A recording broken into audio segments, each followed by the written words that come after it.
Hey everyone, and welcome to US Insight. We've got a wild story for you today, a real head-scratcher from the world of the NFL. We're talking about one of the league's biggest superstars, TJ Watt, and a super mysterious injury that happened off the field. It all kicks off with this weird report about some discomfort, and believe me, it spirals into a massive investigation pretty quick. So yeah, let's dive right in. So this is the big question, right? The one that's got everybody scratching their heads. I mean, how does one of the absolute toughest guys in the NFL end up with a serious lung injury inside his own team's facility? We all know TJ Watt is a beast on the field, a total force. So when the news dropped that he was in the hospital for a lung problem and it wasn't from a game or even practice, you just gotta ask, what happened? How does something like that go down in what's supposed to be the one place a player is completely safe? Okay, so let's set the scene. It's a Thursday, and all of a sudden, the Pittsburgh Steelers drop this bombshell announcement. Their main guy, their superstar TJ Watt, is in the hospital. And this was a total shock, you know? Nobody saw this coming. Fans, reporters, everyone was blindsided because he wasn't hurt in the last game, not a scratch. So the team puts out this official statement, and it's super brief, kind of vague. It just says TJ Watt is in the hospital for his lung after feeling discomfort at the practice facility on Wednesday. Now listen to those words, discomfort and at the practice facility. That's not football talk, right? That immediately tells you this isn't your standard Sunday injury. Something very different was going on here. But of course, that little statement was just the beginning. It was barely the tip of the iceberg. You know how it goes. Reporters started making calls, digging around, and pretty soon, a crucial new detail came out. And this one piece of info, it completely flipped the script. This wasn't just some random medical issue anymore. And here it is, the bombshell. ESPN's Adam Schefter comes out and reports that, according to his sources, J.J. Watt's lung injury happened during treatment at the facility. Let that sink in. This is the key. The guy went in to get medical care from his own team, and something went so wrong that he ended up in the hospital with a serious injury. All of a sudden, this isn't just a health problem. It's a potential crisis for the entire Steelers organization. All right, so with that huge piece of news out there, things started moving fast. Two main theories popped up almost immediately, trying to explain what could have possibly happened. And they are very, very different, with some pretty serious consequences. Let's break them both down.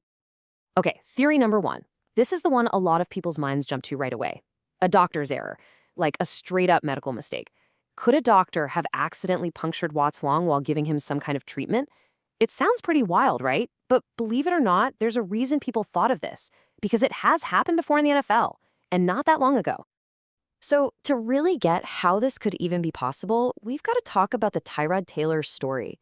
Back in 2020, he was the quarterback for the LA Chargers, and just before a game, the exact same thing happened to him. A team doctor accidentally punctured his lung. So here's how it went down for Taylor. He was just getting a routine pain-killing shot for some bruised ribs. But the needle went in too far and bam, punctured lung, just like that. He was out for over a month, and he ended up suing the team for $5 million. So you can see why, with that story in everyone's minds, the idea of a punctured lung with TJ Watt was taken very seriously right out of the gate. But hold on, not everyone was buying the punctured lung theory. There was another idea floating around, and this one came from a former NFL team doctor. He looked at all the details and said, something doesn't add up. He suggested it could be something totally different, and honestly, maybe even scarier. Yeah, so this doctor, Dr. David Chow, he pointed out that getting a pain-killing injection, what they call a rib block, on a Wednesday for a Monday game, the timing's just weird. It doesn't really make sense. So he said it was far more likely to be something called a pulmonary embolism, which is basically a blood clot. So what in the world is that? Okay, let's break it down. A pulmonary embolism is when a blood clot, usually one that starts in your leg, breaks off, travels through your body, and gets stuck in your lungs. It blocks blood flow, and yeah, it is a massive medical emergency. It would totally explain the sudden pain and why he had to be rushed to the hospital. And think about it. This theory isn't about an accident. It's about a really dangerous medical condition happening inside his body. All right, so let's put these two theories head to head. You've got Theory 1, the punctured lung. That's based on what happened to Tyrod Taylor, and it points to a direct mistake by the medical team. Then you have Theory 2, the pulmonary embolism, or blood clot. That's from an outside expert, and it suggests a scary medical event that has nothing to do with a mistake. The difference is massive, right? One is an accident, the other is a serious health issue with TJ himself. And this is where we get to why this whole thing is such a big deal. Because no matter which theory turns out to be right, the stakes are just incredibly high. We're not just talking about a player missing a game. We're talking about the health of arguably the best defensive player in the league. The ripple effects for his team, his career, really for the whole NFL, they're huge. You want to know how important TJ Watt is to the Steelers? Just look at this number, 1-11. That's the team's record in games without him. 1. Win. That tells you everything you need to know. He's not just another player. He's a game changer, one of the most dominant defenders we've seen in a long time. Losing him isn't just a blow on the field. It's a gut punch to the whole organization. And because of how this all went down, an injury happening during treatment, it didn't take long for the NFL Players Association to get involved. That's the NFLPA, the union that looks out for every single player in the league. And when they step in, you know it's serious. So why is the union's involvement such a big deal? Well, they jumped on it right away, getting in touch with Watt's agent to figure out what was going on. Their whole job is to protect the players. That means they're going to start asking some tough questions about the team's medical procedures. And really, their involvement is a sign that this could get a lot bigger. It touches on that really sensitive topic: can players trust their team's own doctors? So, look, this whole situation is still unfolding, and there are still a ton of unanswered questions. Let's do a quick recap of what we actually know so far and what everybody's waiting on next.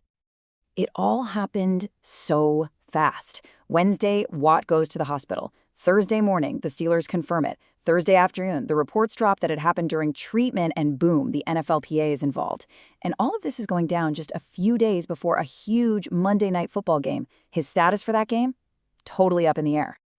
And that's pretty much where we are right now. Everyone is just waiting for an official diagnosis, waiting for the real story of what happened in that treatment room.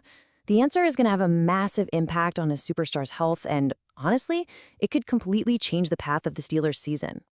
But this whole crazy situation really makes you think about something bigger, doesn't it? It leaves us with this huge question. What responsibility do teams really have for a player's health, especially when the injury happens off the field while they're supposed to be getting care? Where do you draw the line? It's a really tricky conversation about trust, safety, and who's ultimately accountable. I'm really curious to know what you all think about this. Where does the team's responsibility begin and end? Drop your thoughts in the comments below. Seriously, we read them all, and it's awesome to keep this conversation going. All right, that's it for this breakdown. If you found this helpful or interesting, do us a favor and hit that like button, share it with a friend, and definitely subscribe to US Insight so you don't miss our next explainer. Thanks so much for watching.